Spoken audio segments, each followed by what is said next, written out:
అనేది లేదు గాని రాణిలాగా చూసుకుంటా, కోట కట్టలేను గాని కళ్ళల్లో నిన్నే దాచుకుంటా. రాత ఎట్లా రాసి ఉన్నా ఆ మార్చి నీతో రాసుకుంటా. స్వర్గమంటూ ఉన్నదంటే అది నీతోనే ప్రతిరోజు పంచుకుంటా. నిన్ను గన్న మీ నాన్న కన్నా లారు ముద్దుగా సాదుకుంటా. నీకు కోపం వస్తే కొంత దూరం ఉంటా, నువ్వు గీత గీస్తే నేను దాటనంట.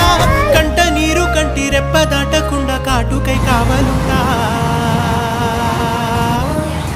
రామాయి నీ మీద నాకు మనసాయనే, ఎనడు నిన్ను వీడిపోని నీడైతనే. రాజు నీ